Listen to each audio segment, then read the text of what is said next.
आजकल लोगों की सोच कितनी अच्छी हो चुकी है ना कि हम कह देते हैं भूल जाते हैं, लेकिन हम ये नहीं सोचते कि जो हमने बात कही है वो दूसरों को लगी होगी नहीं। अब जैसे दो लोग बात कर रहे थे आपस में, पति पत्नी कह रहे थे जब तुमको गुस्सा है ना, एक काम करना, मैं तुमको कील देकर जा रहा हूँ और ये सारी ठोक देना जब भी तुम्हें गुस्सा है। तो वो घर आता है, कहता है कि थोड़े दिन बाद कि ये सारी कील मैंने ठोक दी है। पत्नी कहती है जब भी मुझे गुस्सा आया मैं एक एक ठोकती रही। तो वो कहता है ठीक है, अब सारी कील निकाल देता हूँ, अब जब भी तुम्हें गुस्सा है एक एक करके ये कील निकाल देना उसमें से, लकड़ी में से।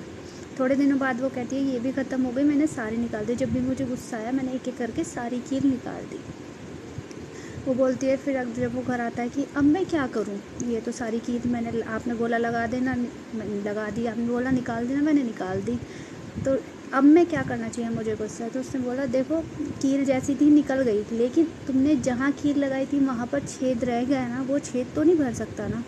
इसी तरह हम जब किसी को कोई बात कह देते हैं तो वो हमारे मनों में लगी रह जाती है, उसी छेद के प्रकार लगी रह जाती है। इसलिए हम जब भी किसी को कुछ कहें तो इसलिए हमें कुछ भी कहने से पहले सोचना ज़रूर चाहिए, क्योंकि आजकल रिश्ते ऐसे हो चुके हैं कि एक कहने सुनने की वजह से ना लोगों में इतनी दरारें आ जाती हैं कि लोग एक दूसरे की शक्ल देखना तक भी पसंद नहीं करते। शक्ल देखना पसंद नहीं होता, लेकिन फिर भी प्रोफाइल पर जाकर विज़िट करना ज़रूर होता है।